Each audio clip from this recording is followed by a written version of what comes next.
Okay, hello everyone. Can you hear? Can you see me?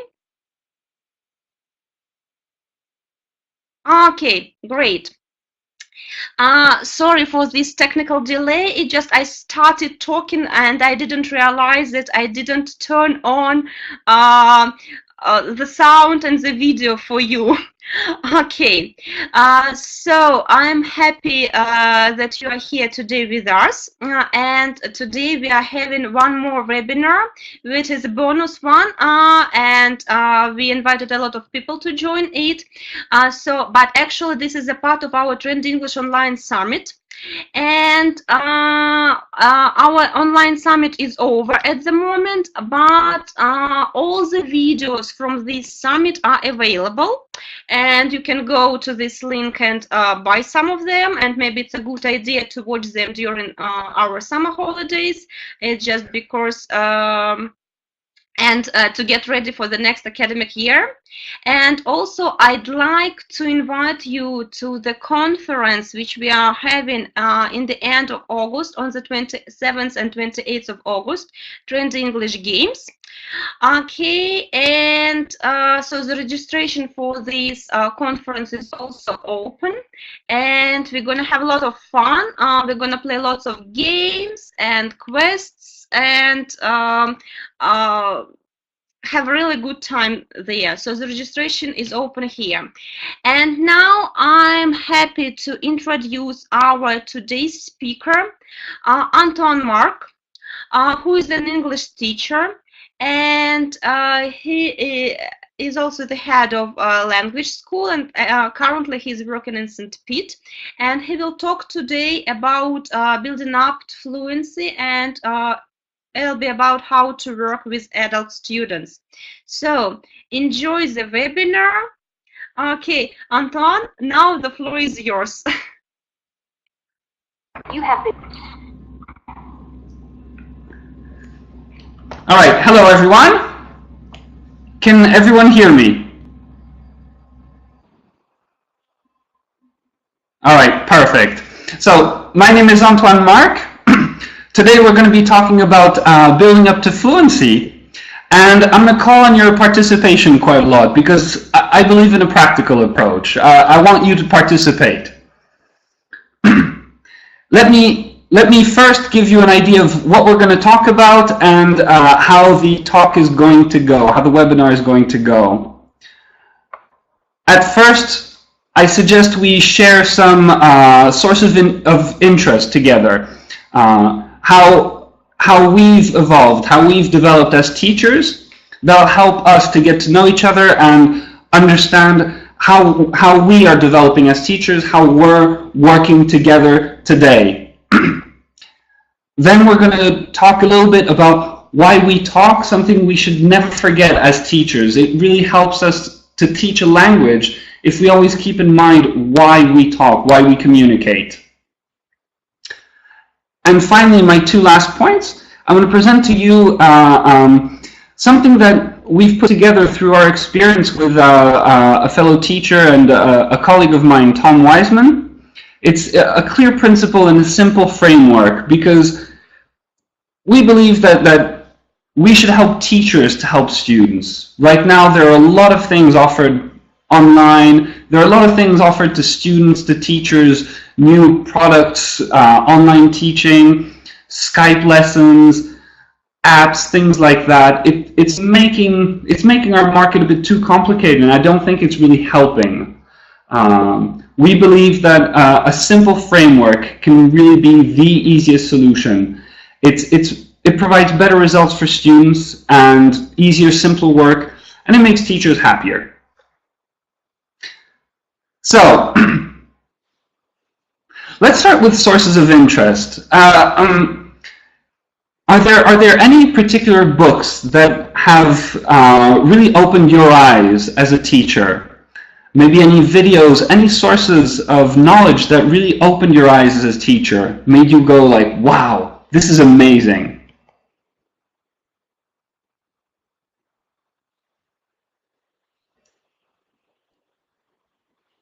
Is there any particular textbook that you enjoy, that you like working with?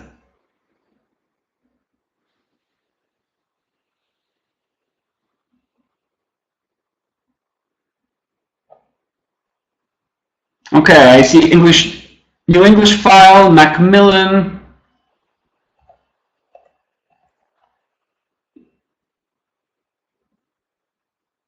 Videos on TED.com, TED Talks, that's very interesting.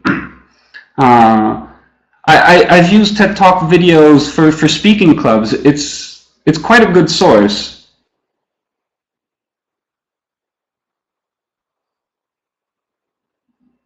I see a lot of tech books, yes, from Macmillan, Cambridge, Pearson's, the main publishers.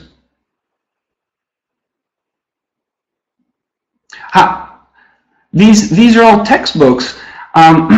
What about more general books, things that made you evolve as a teacher, that made you understand, okay, I was teaching a certain way, but maybe there's something more to it. Invid.com for elementary and higher.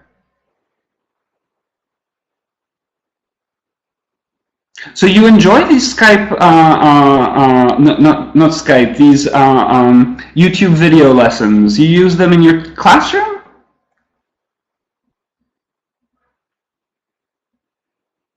Scrivener, of course.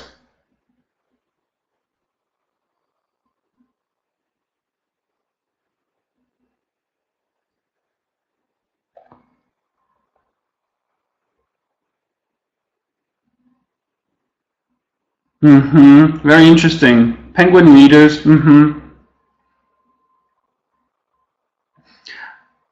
All right. I'd like to share with you a book that really truly changed our perspective on teaching. And interestingly enough, it has nothing to do with teaching. Talking about TED Talks earlier, you'll be able to check him out on TED Talks as well. He's given at least one, maybe even two. I'm going to write his name down. If you see a TED Talk of his, it's definitely worth checking out. This is a very interesting man, Daniel Kahneman. And the book I'm recommending today is called Thinking Fast and Slow. Has anyone ever heard of this book?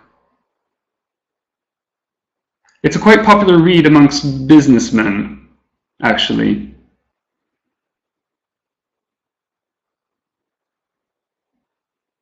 Have you ever heard of cognitive psychology?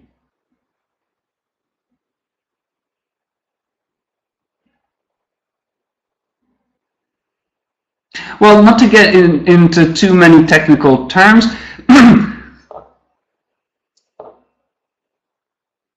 Sure, perfect, very good.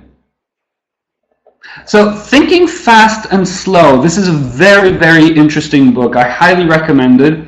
As I said, it has nothing to do with teaching. Well, from the book perspective, this work resulted in a psychologist being awarded the Nobel Prize in economics. So, in theory, it has nothing to do with teaching, and yet it opened a lot of doors in a lot of different fields. This is a book that it's about research trying to delve in deeper into the understanding of how the human brain works. And there have been a lot of different studies done on happiness, on how we think. We're still kind of discovering things on that. What's very interesting in this book is the very simple distinction that Daniel Kahneman makes between System 1 and System 2 thinking process. Daniel Kahneman defines it like this. System 1 is the brain's fast, automatic, intuitive approach, where System 2 is the mind's slower, analytical mode, where reason dominates.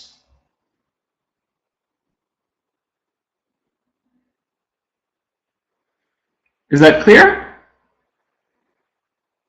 I add a little picture to make it comical. The brain is telling the heart, I hate when you make me look like an idiot. Why? Well, we always associate the brain to the rationale, the logical part of our thinking. The brain is supposed to only make rational decisions.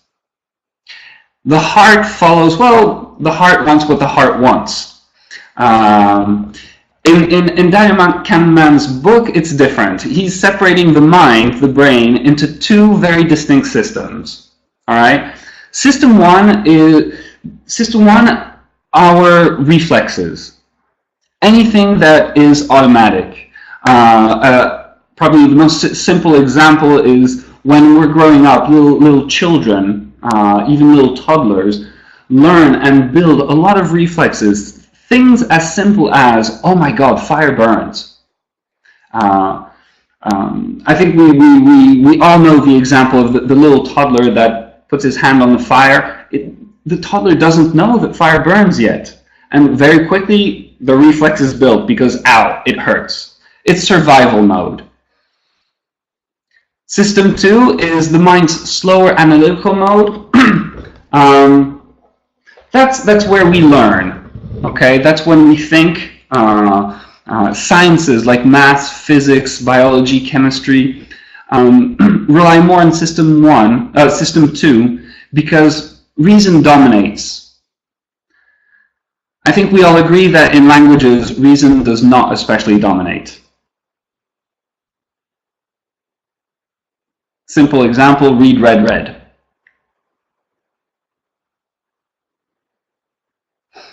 Which one do you think dominates more, system 1 or system 2?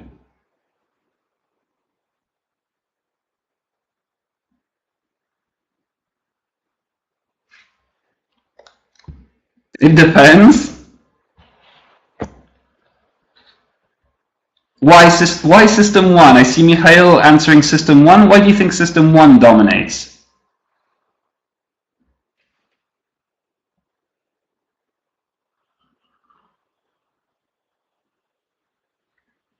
It's faster, absolutely.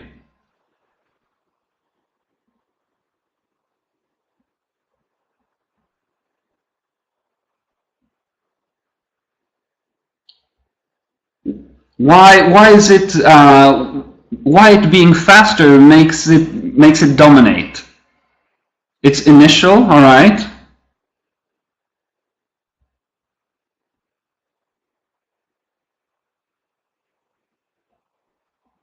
Which system requires most energy?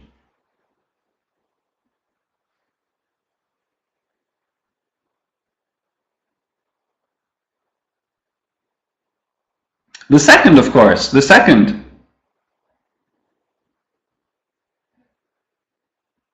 You're absolutely right, the second. The brain needs more energy, needs to consider different factors, think about it, weigh the pros and cons, and then come to a decision. Exactly. The first, based on emotions, not especially. It's really just reflexes. Think more of system 1 as your survival mode. I mean, of course, we live in the 21st century, so we're used to quite a lot of comforts in life, and life might not seem to require that much of a survival mode anymore. But in the end, we still are. Our brains rely a lot on survival mode because, well, we shouldn't spend our energy on every little thing. As we said, for example, fire burns. Our brain does not need to go through again all the reasoning and all the conclusions that led it to know that fire burns. So it's just a reflex. We save time, we save energy. System 1 dominates. Exactly, Mikhail. As you see here, Daniel Kahneman, in his own words, he said system 1 is more influential. It's guiding. It's steering system 2 to a very large extent.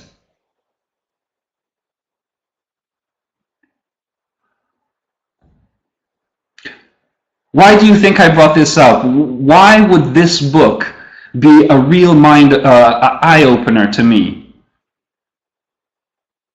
What is so interesting about system 1 and system 2 when you're thinking about languages?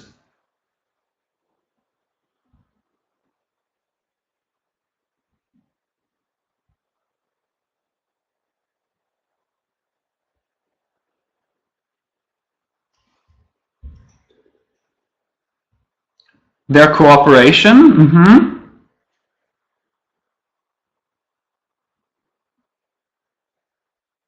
Exactly. How to teach from the perspectives of System 1 and System 2. We're gonna delve into that a bit later. You're absolutely right. Exactly. For fluency, we need to make it automatic.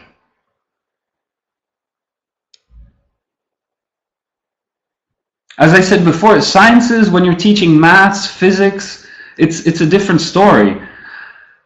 A language, if you really want to teach your students to be fluent speakers, you need to help them build reflexes. We need to help them make it automatic. If they're always thinking, now, okay, I'm talking about the present.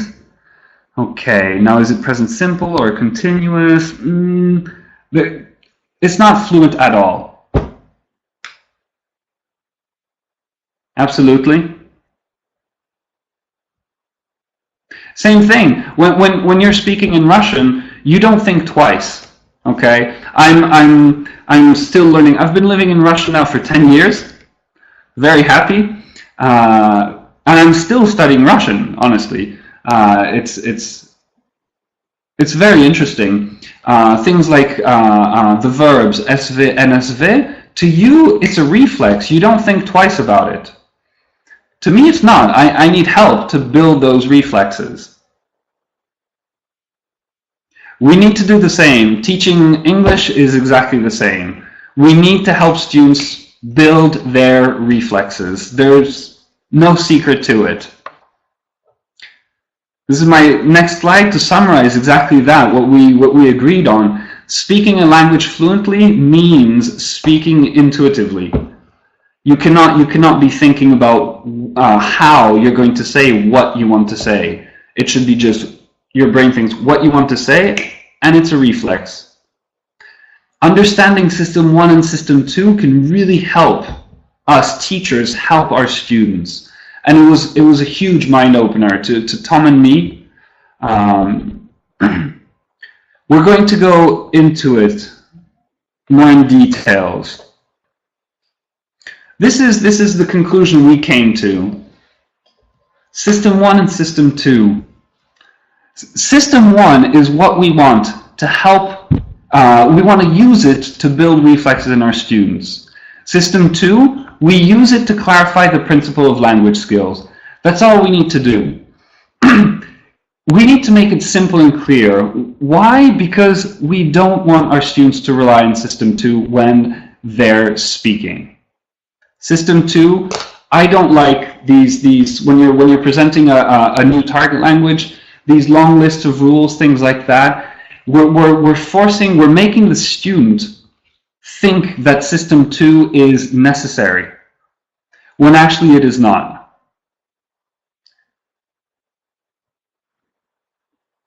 System 1, we can use it to build reflexes. How? It needs to be dynamic and competitive. We need to put them in survival mode. That's the whole fun of it. It's a lot of fun, actually. I'm going to show you examples of exercise activities that we put together using System 2. It needs to be dynamic and competitive. You put them in survival mode. Students have actually a lot of fun, and they don't realize what you're doing with their brain. You're just switching off their brain to force them to build reflexes. It's a lot of fun.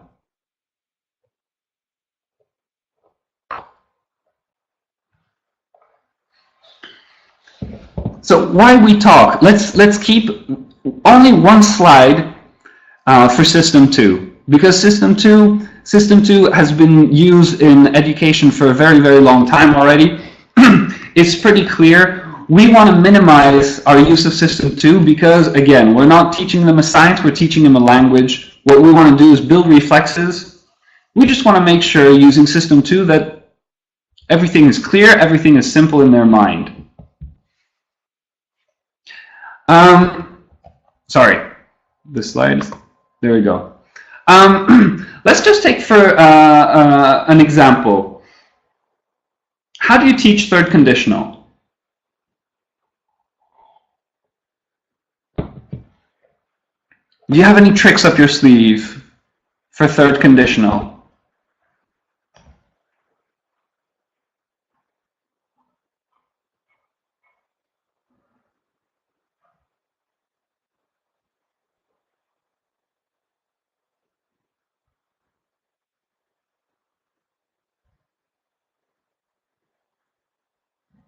There are already some hints on my tricks on the slide.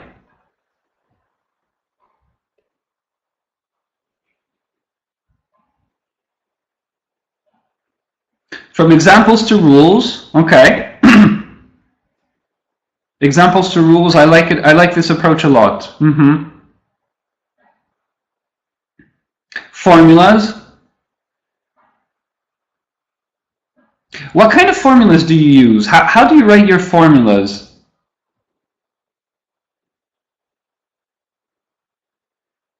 Do you have any specific codes that you use for formulas? Because I think we all agree here that we want to avoid too much meta language. Meta language makes us teachers look smart and look great. Unfortunately, it doesn't especially help the student always. It's actually, even the term third conditional, for instance, if we're taking third conditional, it's going to help them find more exercises online or other definitions of third conditional online. That's about it. They're never going to be speaking with someone going like, that was a very beautiful third conditional you just used.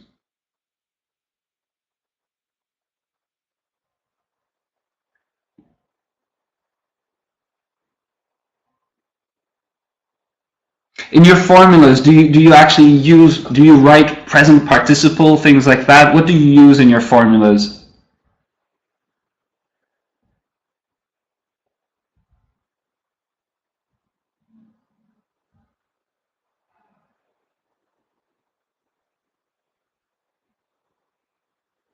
Murphy's book?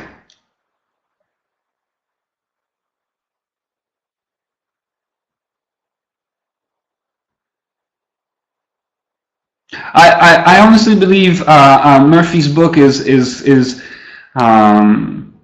really outdated. There are exercises in there that are good to use. Just fill in the blanks, things like that. If you need a lot of fill in the blanks, there are definitely a lot in Murphy's book.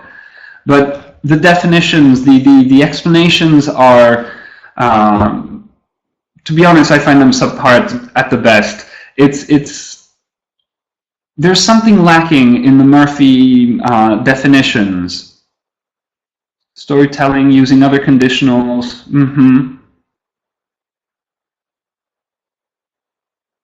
English, like maths, can be destroyed with formulas. I agree. Make it memorable. Regarding the formulas, do you see my formula here, for example? I have would have plus V3. Is that clear to you? Didn't plus V1. Do you use things like that?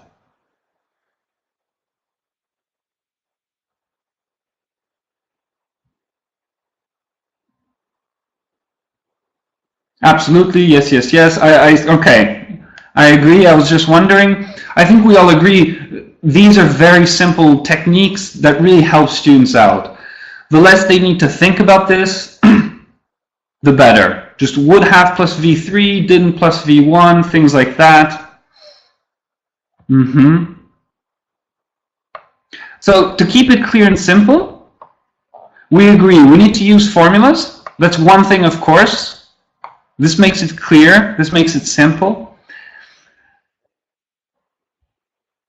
Absolutely. Now, when you want to explain something, have you ever thought about the communicational necessity? Is this term clear to you?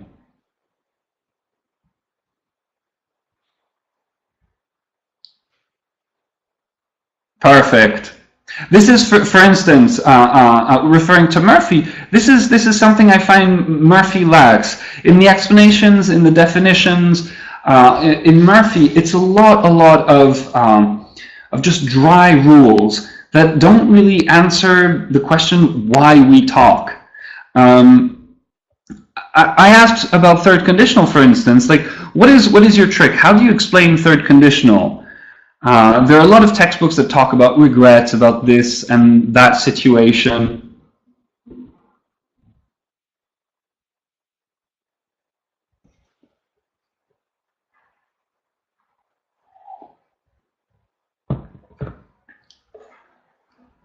Dreaming about something. Sometimes using L1. Okay.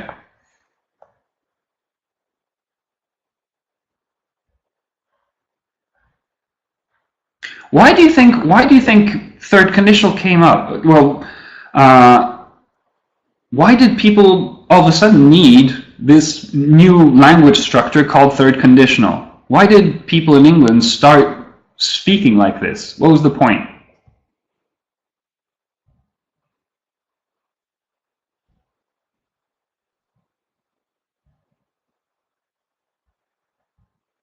To talk about only about regrets? Third conditional is always sad? Is that what you're saying?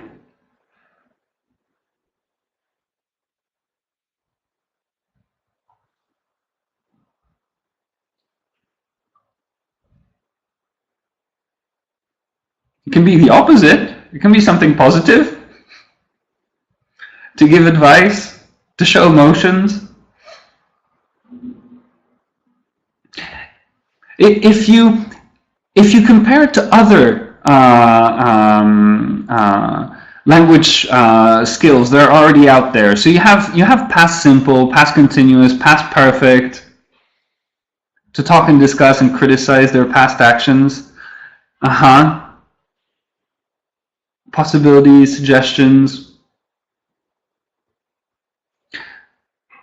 I really like really thinking about this necessity. Like, what is the purpose of the target language we're teaching here? How can you explain it in a very simple manner? And it's good to compare with other language skills that the students already know. So let's say they already know past simple, continuous, perfect. They basically have all the skills they need to talk about the past. But what kind of past? The real past. So I really like this little trick. Third conditional is just a different past. It covers every single explanation, every single definition I've seen in a textbook. There are already language skills, grammar tenses to talk about the real past as it happened. Simple, continuous, perfect, things like that. And all of a sudden, humans wanted to express the fact that, wait, but what if things happen differently? And that is the third conditional. You can stop even calling it third conditional to your students. You can just say, okay, today, guys, we're doing different past. And she's, what do you mean different past? Well, just a different past. You know how to talk about the real past. What did you do yesterday? Oh, I woke up, I had breakfast, took a shower, went to work, I did this, I did that. Perfect. Now, what about a different past? If you hadn't gotten up, what would you have done? I would have slept all day. Perfect. You can just explain third conditional that way. Avoid your meta language. You have your formula. Would have plus V3, if plus. And just different past.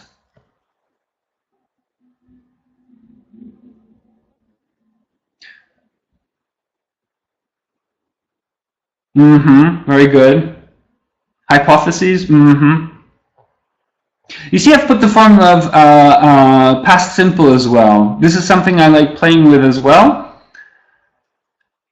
How do you explain past simple? How do you teach past simple?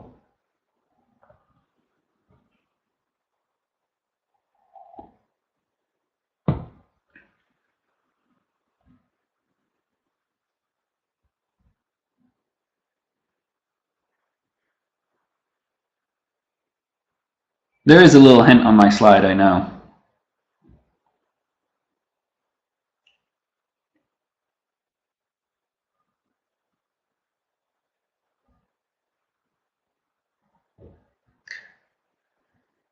Why do you think, Irina, why do you think for Russian learners in particular, conditionals are such a challenge?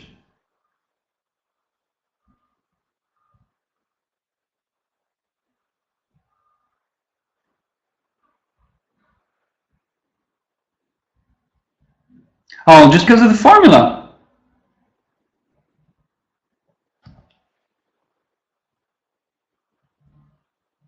For Chinese students, it's a challenge as well. all different languages and cultures have their own specificities. I'm going to try to lead you towards a global framework, a global system that you will see should answer this problem. It's not especially what we want to do is teach English, no matter the culture or the L1 of the student. We want to keep it clear and simple.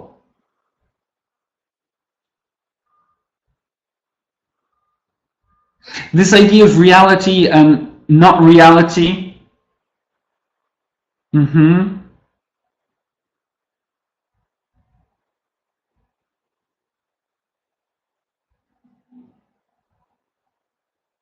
Give it a try, Irina. I really advise.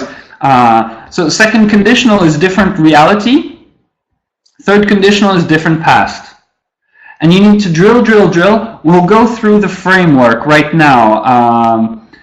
There's a very simple system of how you first use system 2, and then you use system 1 to build the reflexes so that they stop thinking.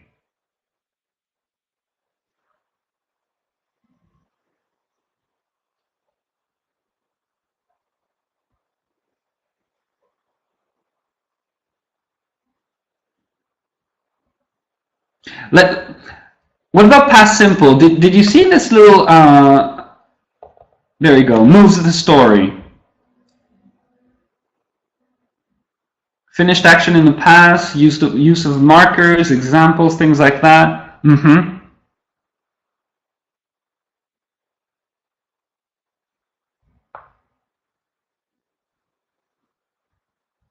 Past simple is the easiest item.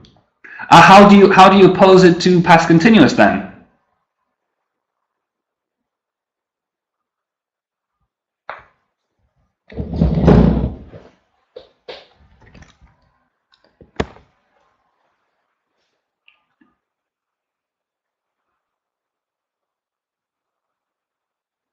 Exactly, and present perfect.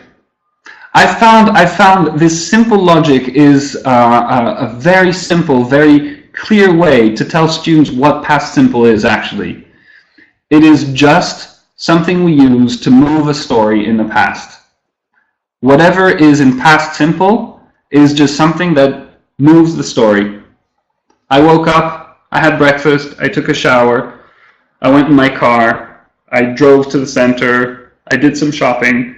Every time you can talk about, there are a lot of different very good techniques talking about something finished, things like that. But actually then when you talk about finished or completed, students start using their system 2 too much. They start, oh, wait, is it finished? Is it completely finished or not? What about in this situation? I found it works very, very well with my students. You pose it in this way. Just past simple moves your story. Whenever you want to move your story forward, you speak in past simple.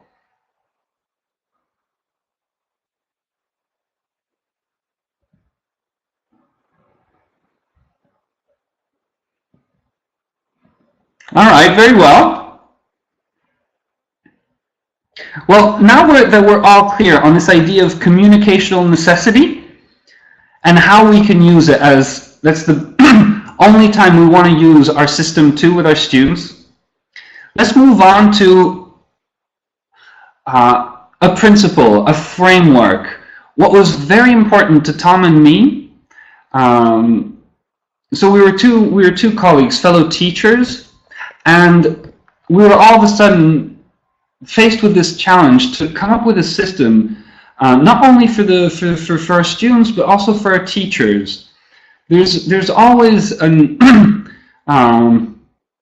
there's always the possibility of some kind of unfairness in our profession. Teachers are judged differently. Students have different standards.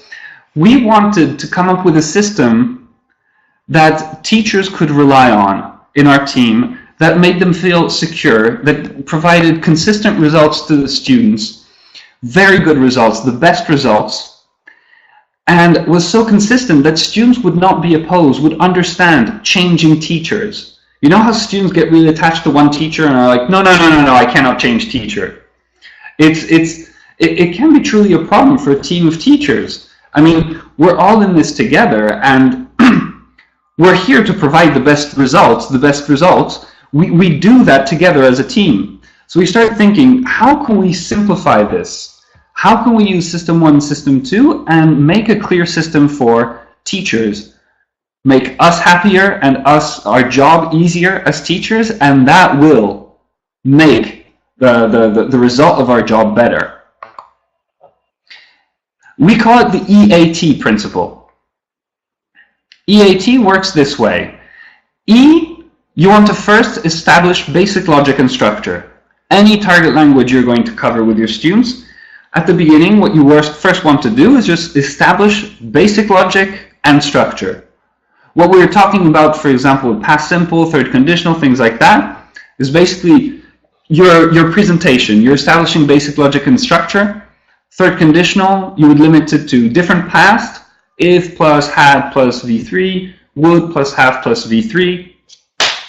That's it. You have your basic logic, it's a different past. Your structure is your formula. That's it. Past simple moves the story.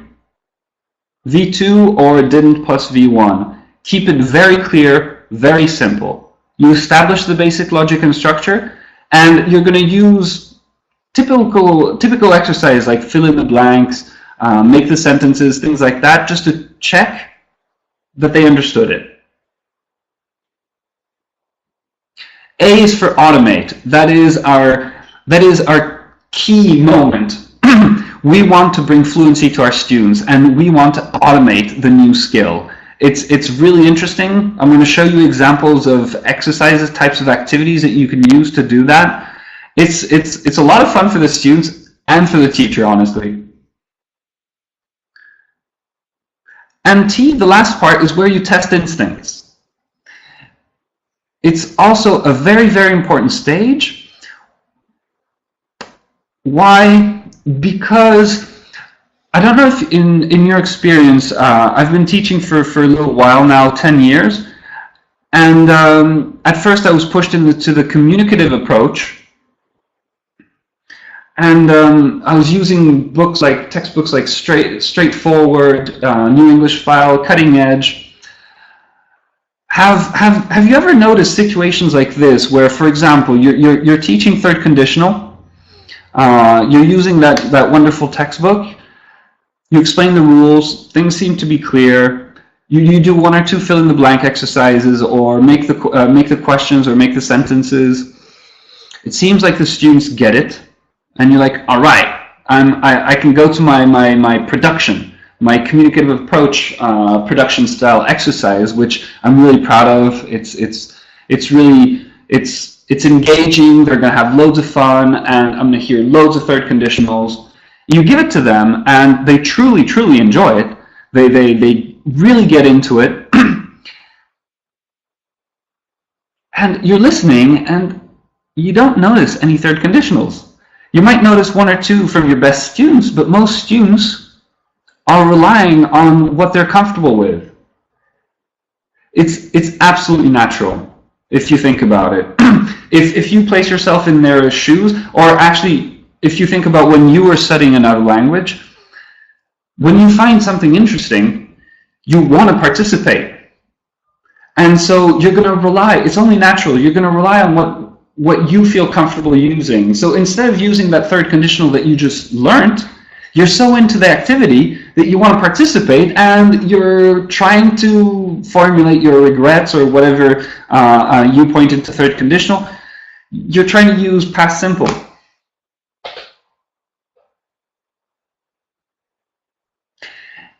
That is where we found this A and T. We're missing a step.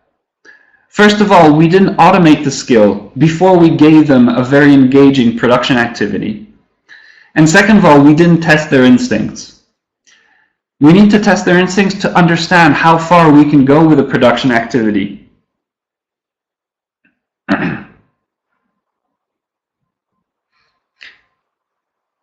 We all know that students now really, they've heard about the communicative approach a lot, and that's usually what they demand when they go to language schools. That might change in the future, but right now students are really interested. They want to go to schools, they want to study with teachers that are going to give them real life situations, real life type activities, things like that. And I'm not for stopping that. I am for making them a little bit, let's say, more rare, more spread out in the course, because if we do not automate before we go to production, then the production is kind of a waste of time, because the student is having fun, yes, is communicating in English, yes, but they're not really relying on what they've just learned. And that's how we end up with students going through pre-intermediate level, intermediate level, even going up to upper intermediate level, theoretically knowing all the pre-intermediate and intermediate logic, but when they're speaking, they're actually pre-intermediate students. It's a shame for them, it's a shame for us students. I agree, practice and drilling, practice and drilling. We're going to see right now, and we're going to talk and brainstorm a little bit together on what drilling is really, really useful and very good. So let's come back to the first stage, establish basic logic and structure. So we agree now that it needs to be simple and clear. There's no need for meta-language most of the time. We do not want to put in too much meta-language in there, because that's just useless brain space, honestly. If the student doesn't need to know what it's called, they don't especially need it. Your basic logic is your communicational necessity. Your structure is your formula. There's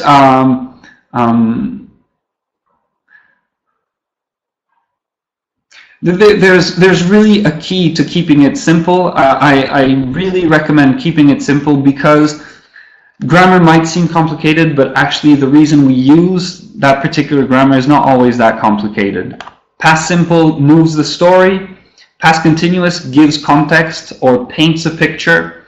It's a very clear, it speaks to the student. When you explain it that way, it really speaks to the student. It's different than explaining that it's one is a finished past action, the other is an interrupted past action, or I've heard it a lot, a long past action, which is just, it's wrong most of the time. I lived in so I'm kind of a professional immigrant because of my dad's work. We moved a lot in my childhood. In my childhood, I lived in Canada for 5 years, something like that, and I lived in the US for 8-9 years. Those are very long past actions, but they're not in past continuous.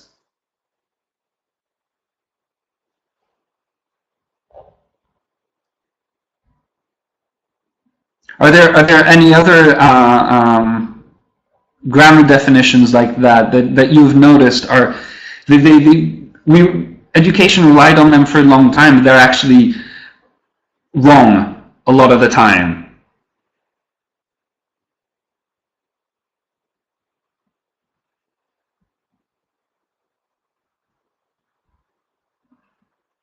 To me, this past continuous being a long past action, to me, I've heard it quite a lot from students, and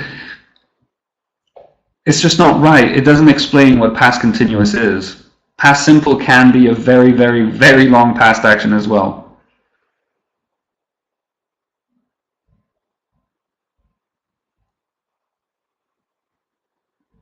Anything else you've come across?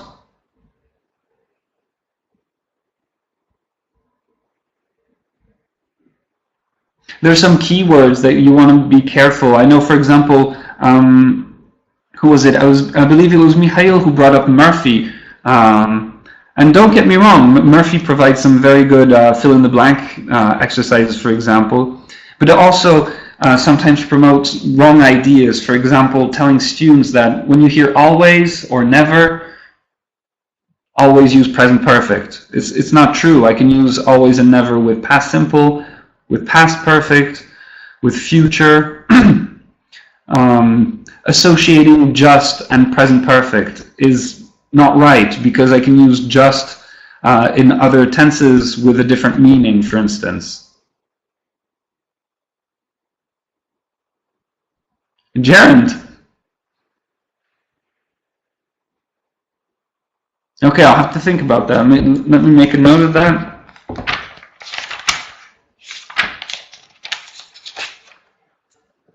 Gerund. I'll think about it. I'll give it a thought.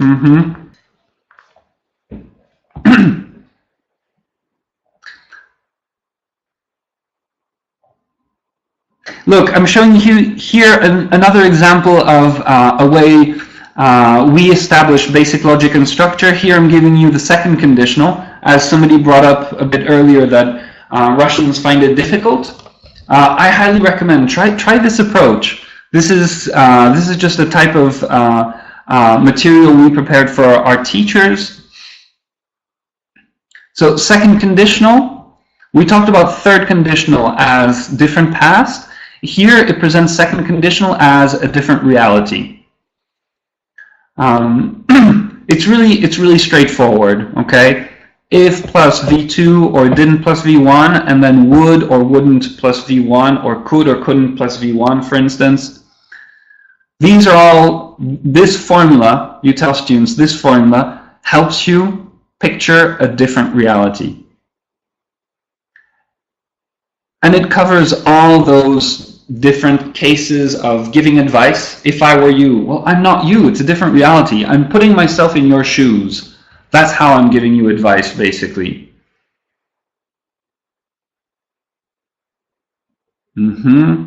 If those examples of wishing, desires, things like that, if I was rich, as I told you, I grew up in the States for 8-9 years, but I wasn't born there. So technically, I can't become president. But I'm old enough. If I were American, I could become president of America. Different reality. It's just, that's it.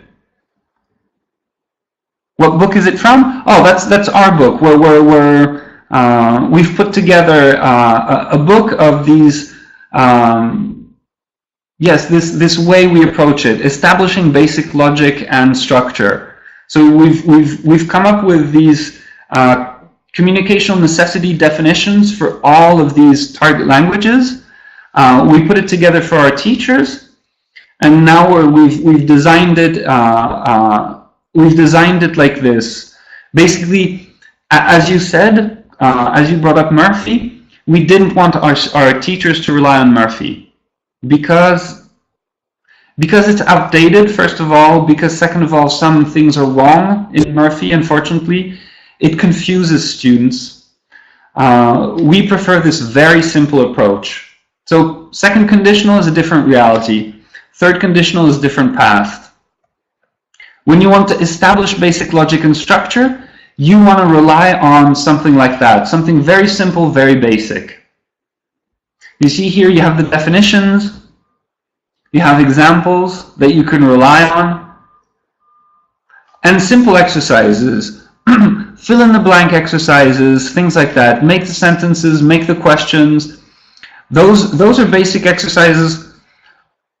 I don't believe in revolutionizing, especially what doesn't need to be changed. There's no point in doing a full revolution of the EFL industry.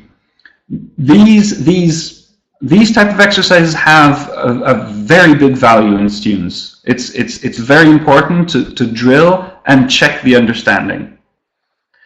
What's important is to choose your exercises right. I think we've all been in the situation where you give in a fill in the blank that is actually a bit too difficult. So for example, either the student doesn't know most of the words, so you have elementary students and you give them a fill in the blank that is pre-intermediate level. At first you thought, oh, it's fine, they'll be fine with it, but actually every 4 or 5 words the student asks you, sorry, but what does this mean? I can't do the exercise, not because I don't understand what you just taught me, just because you gave me an exercise that has words that I don't know.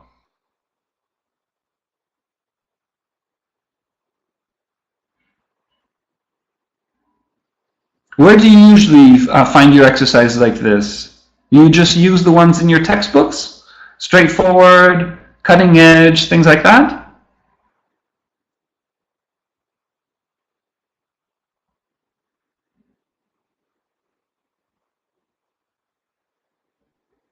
Yeah, other types that would include make the sentence, make the question. Oh, destinations, interesting. I'll check that one out. Longman books, yes, I agree.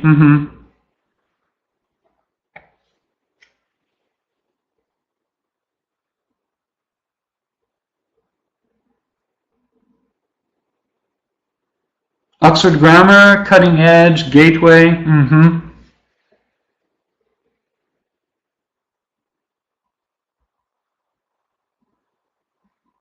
What are your favorite types? Do you prefer fill in the gaps or actually make the sentence, make the question, put the sentence in order?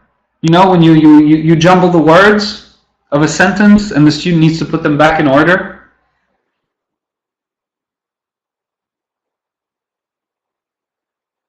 Yeah, you're absolutely right. The approach is similar to PPP. We've basically added an element. As I said, I don't. There's a lot online about revolutionizing the industry. People saying that grammar is evil, things like that. If you look at history, honestly, a revolution is not about helping people. Usually, a revolution is about taking one elite and replacing it by another elite. I don't believe in revolutions. Revolutions, a revolution in the EFL industry does not help us teachers. If we want to help us, we need to progressively change things in a simple and clear way that helps us and helps the teachers. Multiple choice, ordering words, reordering words, I agree. There are a lot of different types of exercises like that. Okay, very well. All these types of exercises, we agree, these are very useful exercises for us to present a new target language, introduce a language skill, and just check that the student understands it. We're just checking understanding here.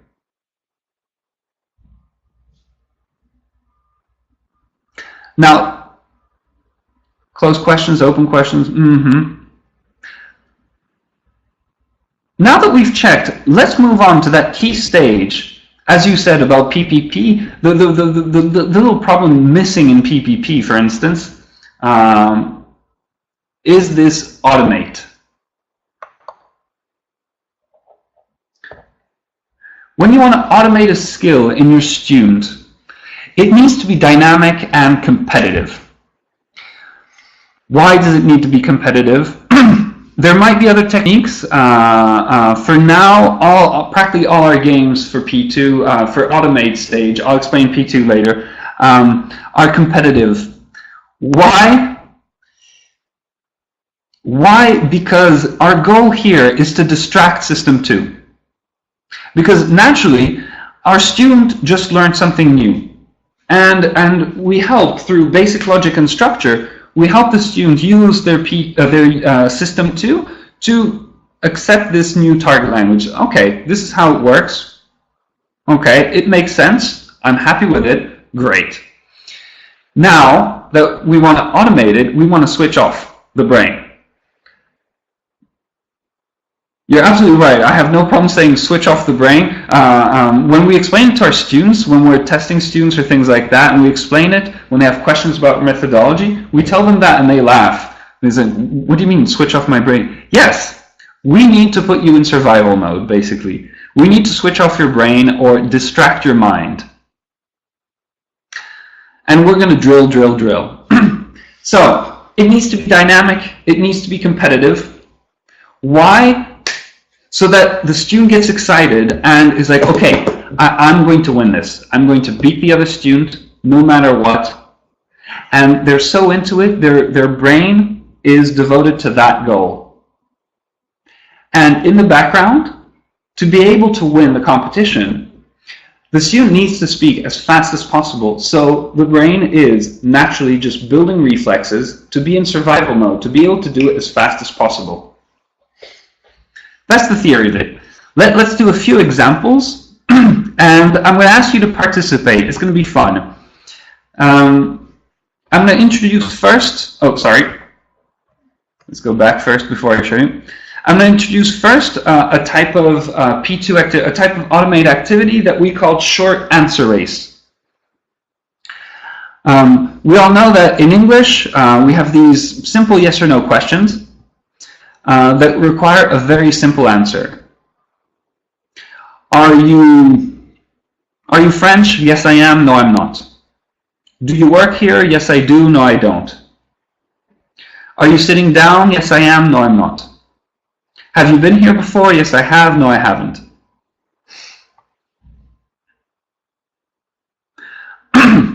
We're using yes or no questions here. Why? Because we do not want the student to focus on actually thinking about the question, what the question is about. The key thing here is to create a trigger, a reflex in the mind of the student. Because native speakers and fluent speakers, it's not only the native speakers, also the fluent speakers, when they hear a question, even if it's not a yes or no question, where have you,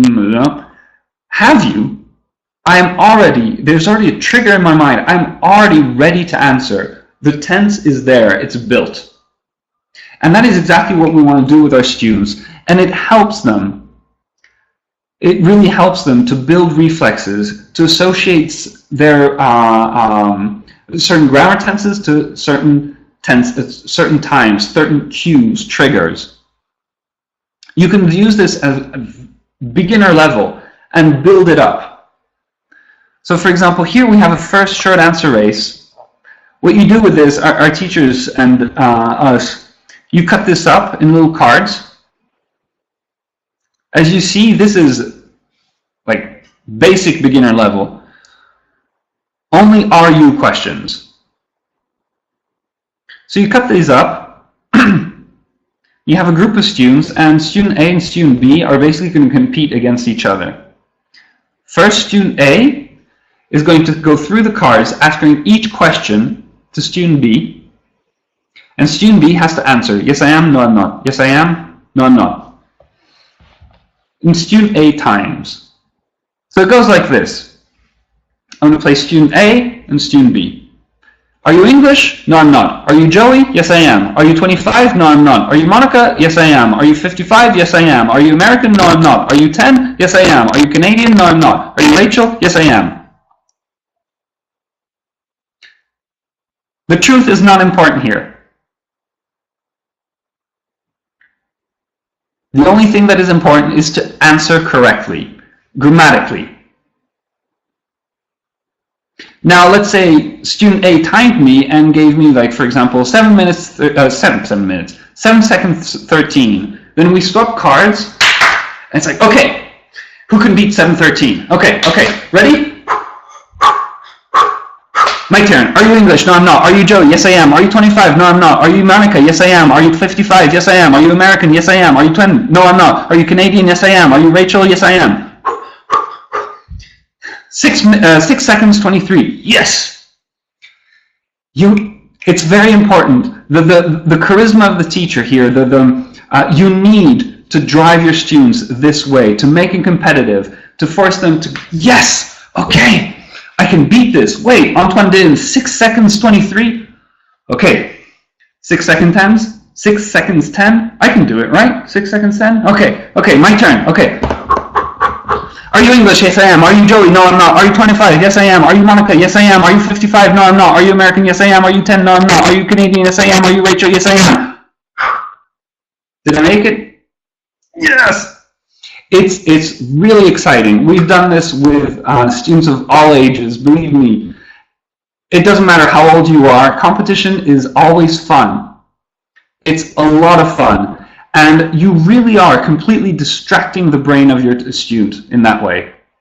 You're forcing your student to build reflexes, because the only way they can beat the other student is to speak faster, is to answer faster. And the only way they can answer faster is by a reflex. You will never win this competition if you need to think, are you English?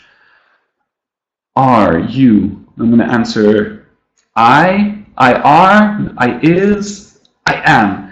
Yes, I am. You can't. You just simply can't. The student has to build reflexes to go through an activity like that.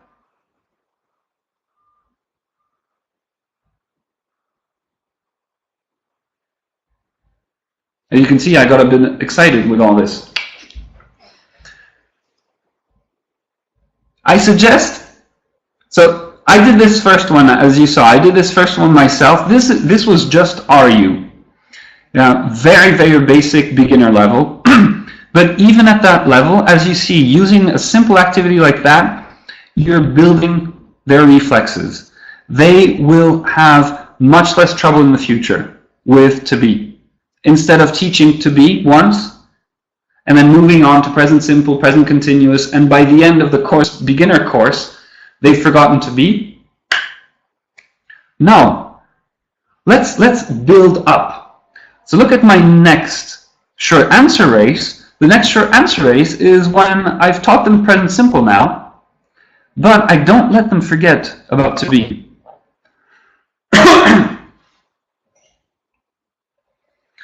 We have both in this short answer race. Do you go to school? Yes, I do. No, I don't. Are you Harry? Yes, I am. No, I'm not. That way students don't forget. Now, who has a phone at home? Well, I don't know if you're at home or not, basically. During the webinar, if you have a timer, please, I'm going to ask all of you, try to do exactly what I did, okay? Go through the questions, answer. It's not important. The truth here is not important. Just answer yes or no correctly. Go through it and time yourself and write in the chat how long it took you. All right? Go, just for a try. Let's see a few of you. How fast can you go through these questions?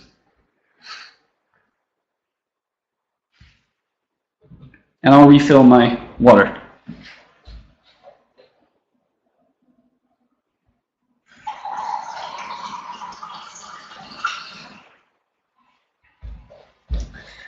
Sorry.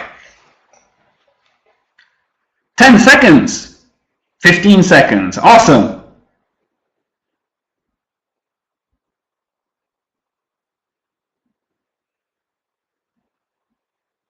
Perfect. Now, my question is, did you push yourself enough? I see 10, 15, 19. Did you push yourself enough? Hard enough? Because that's what you got to do with your students. You really need to push them. No, too sleepy. Sorry. I don't know what time it is where you are. Can somebody time me?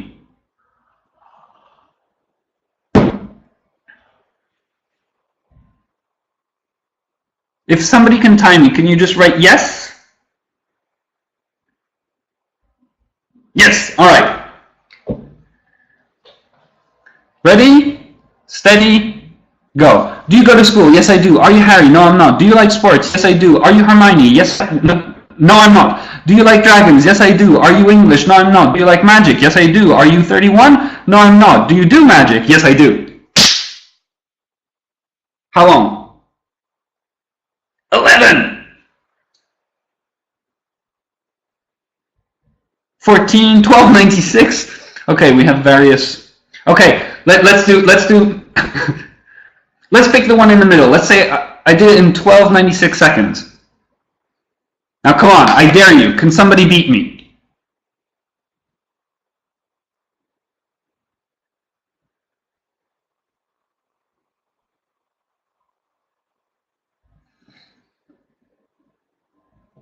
Come on, I challenge you now. Somebody beat me. 13 seconds.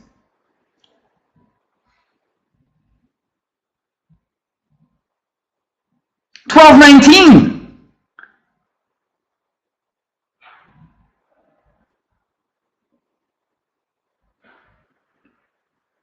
I remember I stumbled on a question. I think, oh, are you Hermione? Are you Hermione? It threw me off.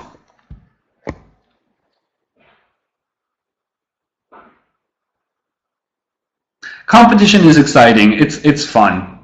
It's just a lot of fun, and we really get into it, and we build reflexes like this. It's great fun. We're distracting our mind, and you see, even in the questions, you can have a lot of fun being creative. This one, I like Harry Potter. It's fun. I like magic. And you just put a little bit of element of Harry in there, and the students laugh. It's fun. It's distracting.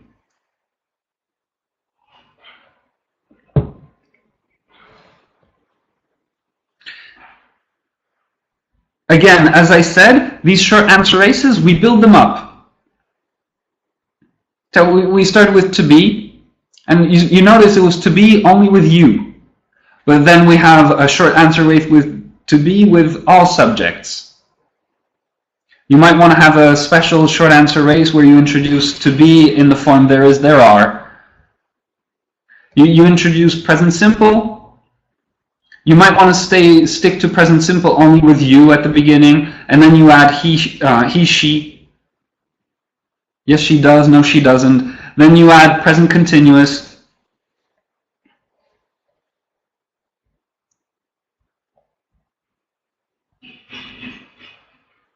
All right, brilliant.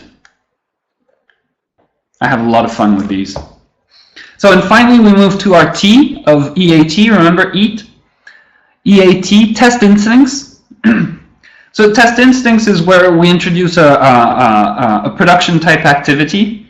It needs to be engaging and demanding. Why? Just because the student needs to get into it. It clearly calls for the use of the new target language. Now, why did I write that? Because we've introduced, before the production type activity, in our principle, in our framework, we've introduced a kind of pre-production activity, because we noticed in a lot of textbooks, production type activities are so general and sometimes so interesting that it doesn't clearly call for the use of the new target language. So we've created a bunch of activities that we call pre-production, that call for communication. As you saw, like the automate activities are not about communicating. It's just really drill, drill, drill, drill, drill, drill, drill. It's a lot of fun. It's competition. Students love it, even though there's no communication whatsoever. Well, in terms of real language communication, it's not the point. It's just drill, drill, drill to create reflexes. Before the production, we have a pre-production activity. It's just, again, mostly card games like that clearly call for the use of the new target language in a certain context. At this stage, we're very open about our goals with our students. Why? Because students got used to a lot of people selling the communicative approach online. That's well, I find maybe that's not the case in your with your students, but I found that, yeah, most students expect now some kind of communicative approach, and I always tell them, well, if we're going too much, you need to understand the communicative approach. I'm not there just to chit-chat with you. My goal is to listen to what language you're using and how I can help you improve. So what we're doing is not completely real life anyways. I'm here to listen. That's why I put be open about your goals with your students. They need to understand that. Let me show you a few examples of different, what we call pre-production or P3 activities. I'll introduce it, the P3 term later. So we have this type of activity is a lot of fun. It's called brag. The point, again, is to shock the student, to force them in an immediate situation. It needs to be engaging, it needs to be fun, it needs to be demanding. Again, these are cut up into cards, and so students just pick up a card, and they immediately in the context. So brag, what they need to do is show off, brag. So just take one random. All dogs love me. I just pick up the card and I have to immediately talk to you. You know what, guys? All dogs love me. I think we all agree. I mean, dogs are the most wonderful pet in the world. Everybody says dog is man's best friend. It clearly, if all dogs love me, it means that I'm a wonderful person, doesn't it? Students continue like this. The goal here is for them to use their skill immediately, without thinking. They're put in a situation and they have to brag. All dogs love me. I'm going to call on one of you. Just give it a shot without thinking. Just pick one of the cards and write what you would say.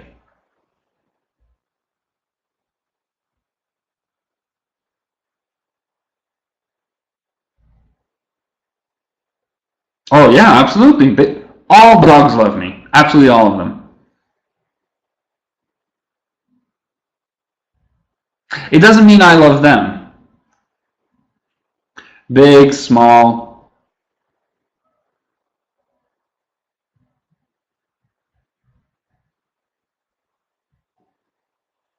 Yes, absolutely, yes. We can go over colors as well.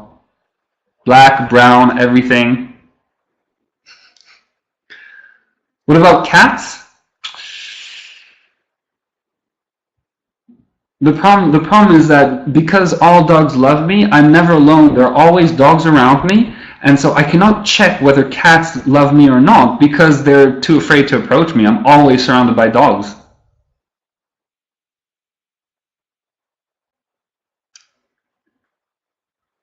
You see, it's a lot of fun. It's a ridiculous situation, but we're pushing the student into... They're pushed because it's so engaging, so much fun. They're pushed into the communication that is, yeah, it's not real life, but at the same time, it's a very good way to push their communication skills.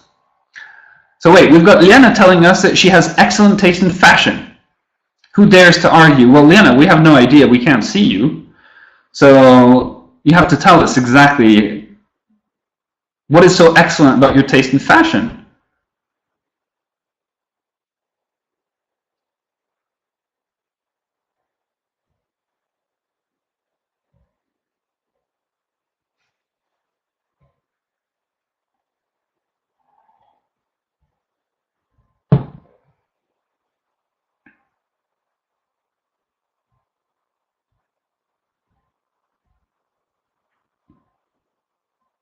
Oh, of course. Who dares to argue? It's a good way to push your students into their exactly a challenge to communicate with the audience. There are different types. So this one is called brag. We're pushing the student to brag, to show off. What target language do you think you could use it for? What target language do we use when we brag?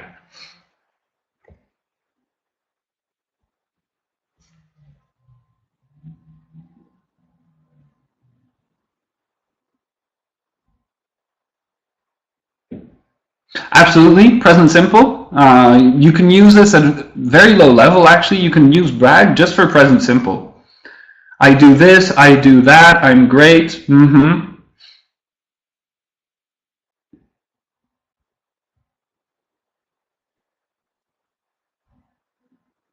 Anything else?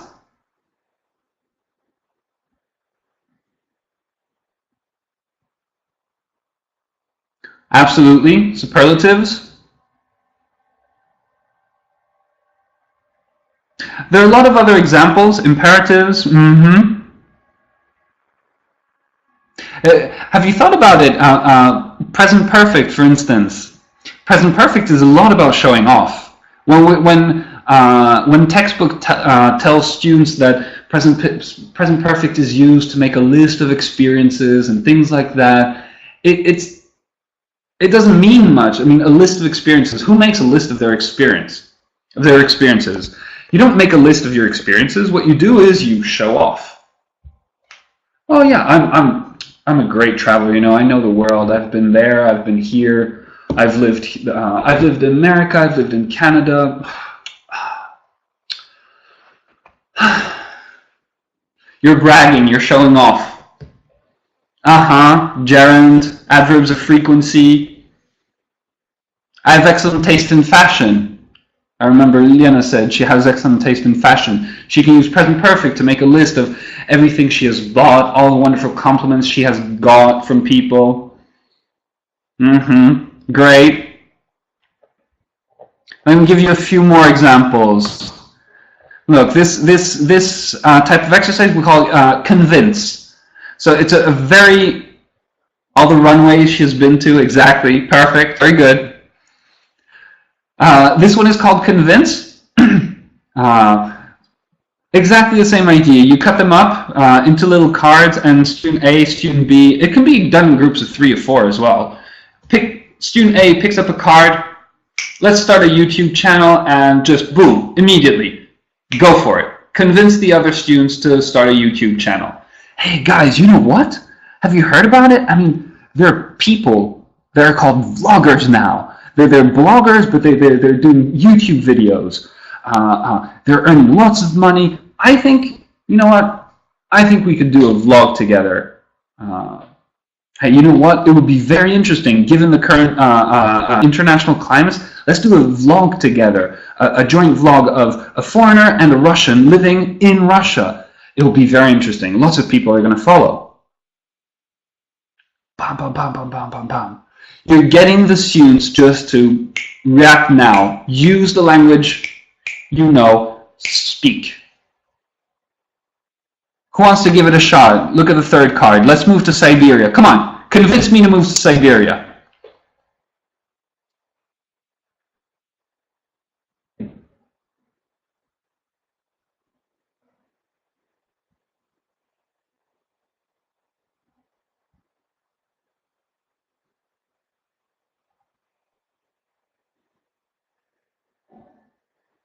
No bears?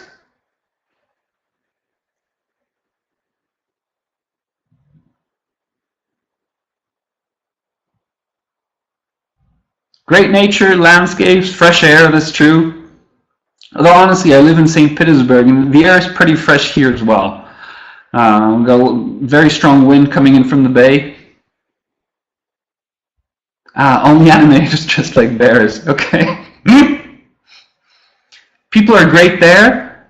Are you saying that people are not great here?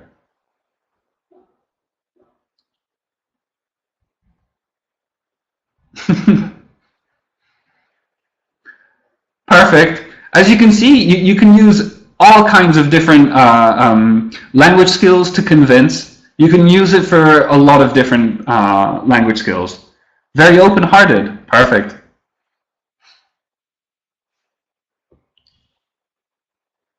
You'll taste vodka. Again, you think I can't taste vodka in St. Petersburg?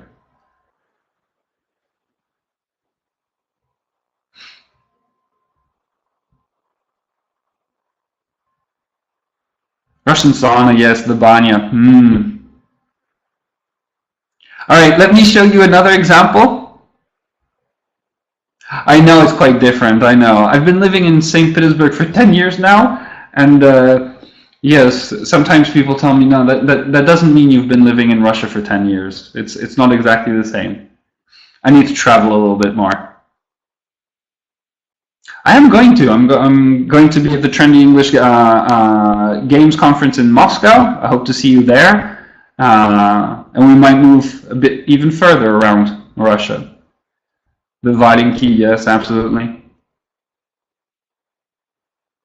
All right, after convince, one more. I really like this. This one is called Simply Shock. Meet the Siberian drivers. I really want to go to Kazan. You're absolutely right, Nastya. I've heard a lot about it. Plus, I work with a lot of IT people, and I know at the moment Russia is developing a lot of various cities. Kazan is one of them. I really want to go to Kazan.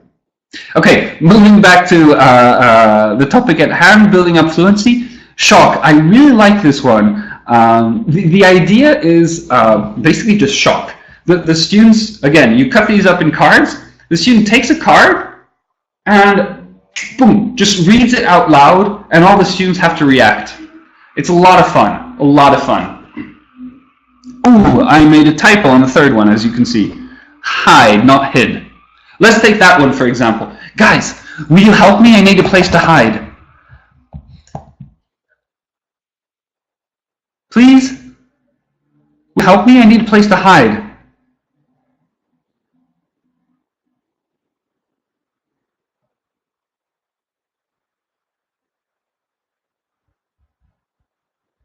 Nobody's helping me. Come in? Go to the wardrobe? Actually, I don't have wardrobe here. Siberia's a good place to hide, you think? What's wrong? You're the first person who asked me what's wrong. Very good. Under the bed.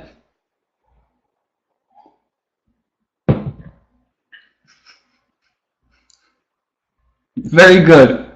Oh, so now it's not what's wrong, it's what have you done. You assume that I have to hide because I did something wrong, not because... Okay, I gotcha. A little offended there.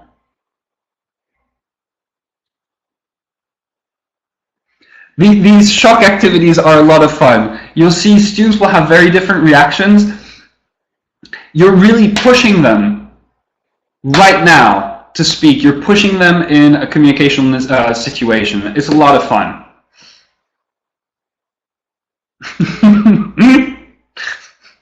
Jump out the window.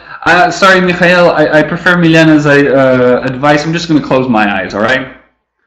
I'm not going to jump out the window. It's the 5th floor here. All right, you see all these type of activities, these kind of pre-production, we use them to test instincts. We use them as a transition between the P2, the automate the automate stage of the activity. Before going into a full real-life situation production, we use these to push the student back into a communicational state. The goal is for them to be engaged, for them to have fun, and for them to be on the spot.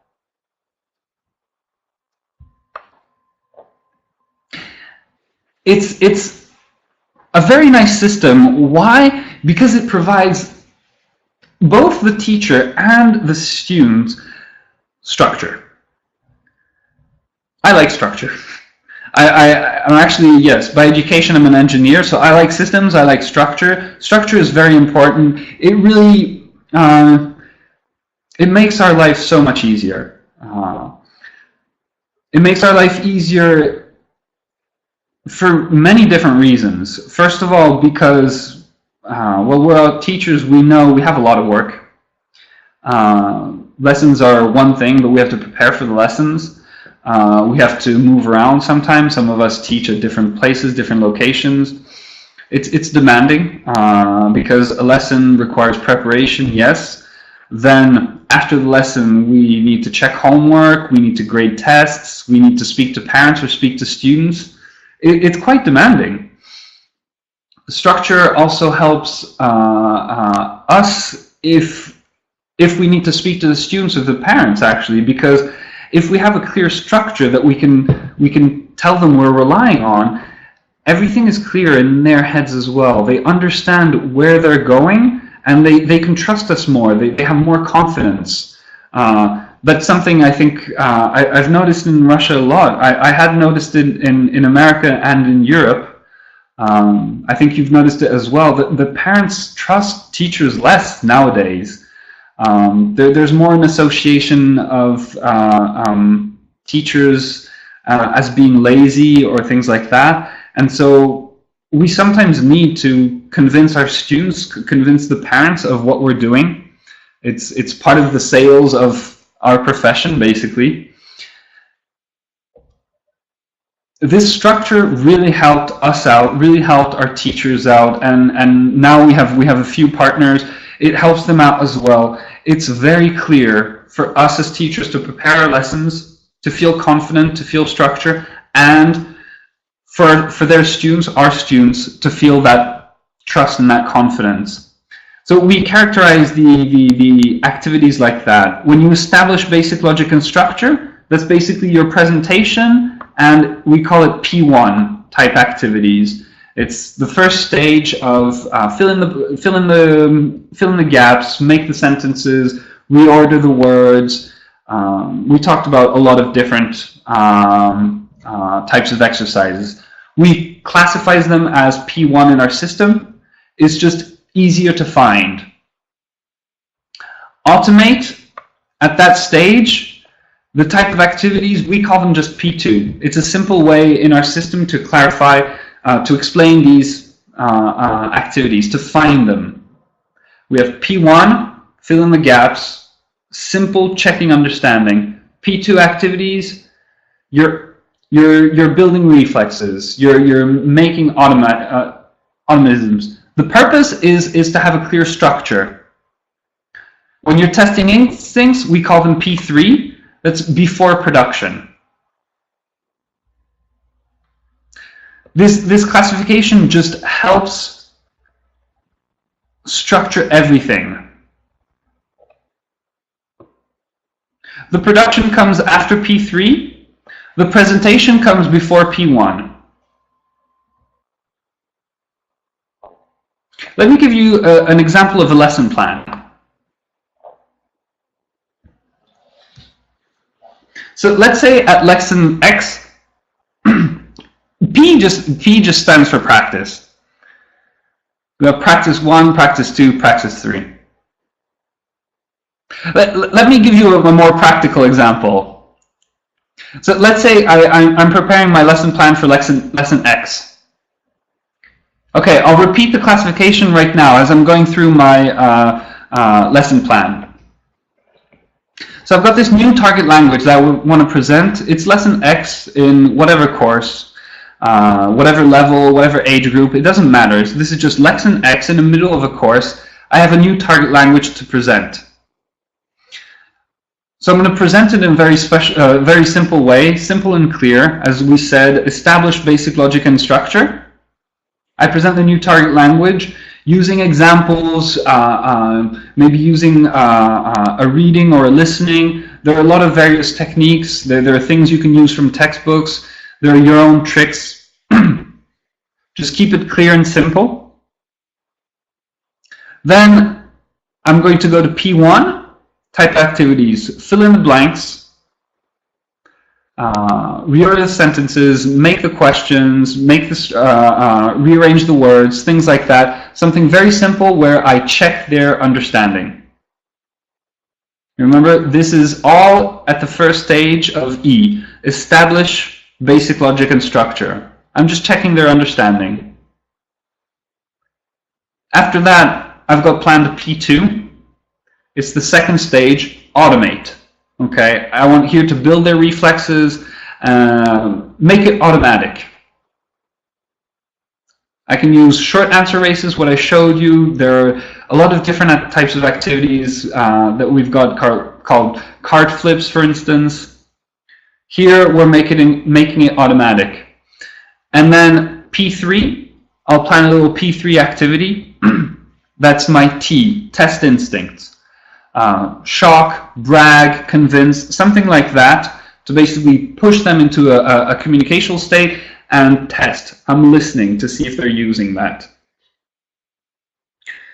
Now here I prepared this lesson plan assuming that I don't have very long lessons. It's maybe 1 academic hour or 2 academic hours. I don't have time to go into a production. So my first lesson where I introduce is the first time they see this new target language.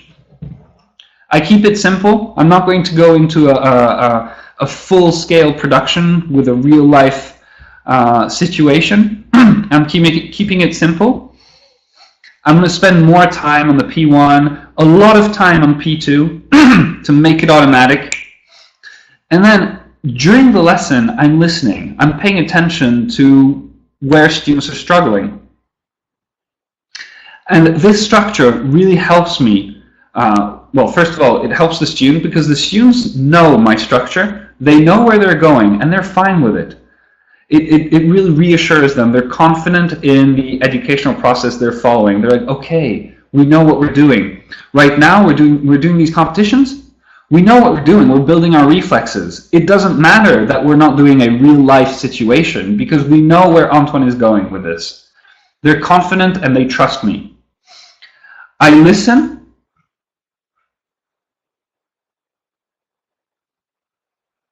Not exactly. It's not especially... Well, yes, you're absolutely right. P1 is written practice. You're focusing on form. Yes, Maria, I'm sorry. You're absolutely right. P1 is written practice. You're focusing on form. P2, those card games to make it automatic. And P3, those fun communicational activities that we saw, brag, convince, shock, things like that, to really push your students into a communicational situation. As I said, this structure is perfect for your students to feel confident. They will trust you. They know where you're going. And it's also perfect for you as a teacher. Why? Because it's not a simple, for example, PPP system or communicative approach system that is limited to one lesson plan structure. You can expand it to more than one lesson. So look, I've prepared as well optional lesson plans for lesson X+1. Lesson X happened, I listened, I paid attention, and let's say, for a situation, my students, I noticed my students struggled at P1 and P2 level. What does that tell me? Well, that can tell me various things. Maybe my presentation wasn't clear or simple enough. Maybe the P1 activities that I picked weren't well adapted. There are a lot of various reasons. Maybe the P2s weren't good enough, or were too complicated, or we didn't spend enough time on them. Whatever the situation, I as a teacher already know if they struggled at P1, P2 level, next lesson, I'm going to want to repeat those P1, P2s and spend time on those P1, P2s again because they have not acquired this new target language. I might switch from a P3 to a real production activity because this will be the second time they've done it. So a second lesson with P1s, P2s on this target language should be enough to reinforce and to help them acquire the system, the new target language, and I can move into a more real-life production activity. Or let's say I noticed my students struggled, the second example, my students struggled at P3 level. Well, here I understand that, okay, they did well, they acquired it, they did fine at P1, they built some reflexes because the P2s went well, but if they struggled at P3, it means that we still need to build more reflexes. The reflexes are not, the instincts are not strong enough. So next lesson, I'm not going to waste time with another P1 activity because they've acquired it, they're fine with it. I'm just going to go directly into P2, P3, and boom, production, real life production. That way they can feel, they can relate their new target language to a real life situation.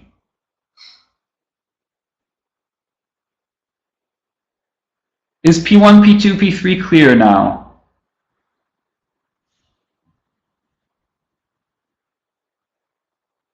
Perfect. I hope you see the benefit of this simple framework. Our goal again is not to revolutionize our work. There's no point in reinventing the wheel. There are approaches that have worked in the past and they can be perfected. Let's perfect them and improve our work. But I don't believe in revolutions. This simple P1, P2, P3 production framework really, it has helped so many teachers I know. Teachers on our team, teachers on other teams. It's just a simple structure that helps us organize our work.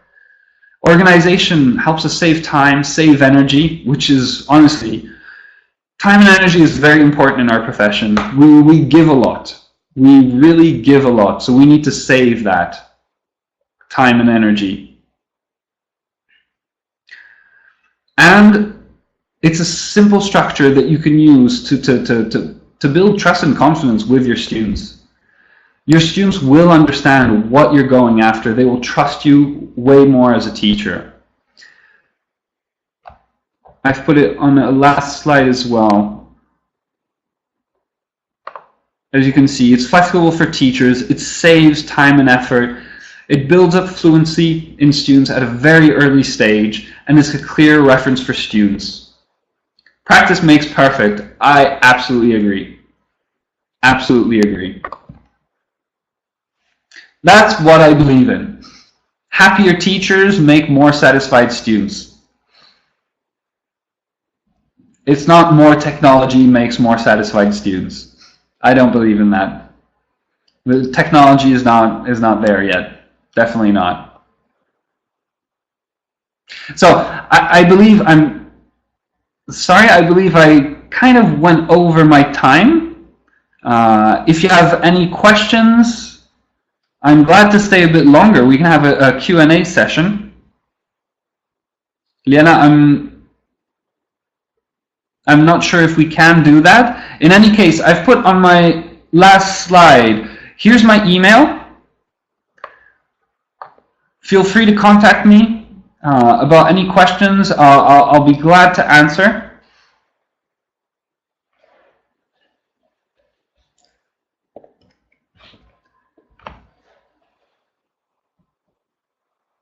You're welcome. Yeah, I'm fine with 5 minutes for Q&A. Absolutely.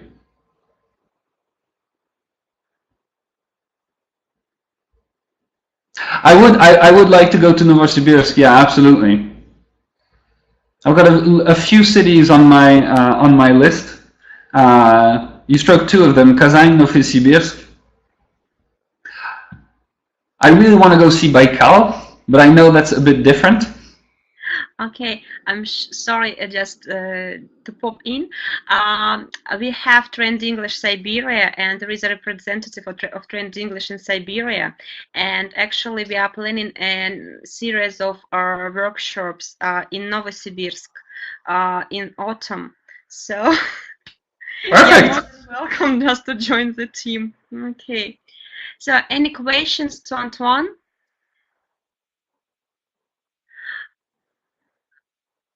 Malta. Awesome.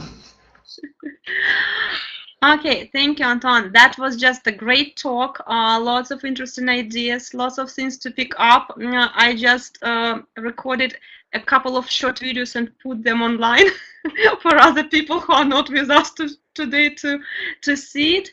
Okay, thank you. And we are going to see Antoine at Trendy English Games with a bunch of different activities, yeah, and games. I'll be there with card games, yes. Okay, so thank you. So no questions. Well, as I said, my email's right there. Feel free to contact me. I'm very happy to talk more about teaching. We're all teachers. It's my passion as well. Feel free to contact me. Okay. Okay, thank you. Bye. Bye-bye. Okay, and so if you want to see Antoine again, so come to Trend English Games in August. And this is a short video to give you the flavor of what it is.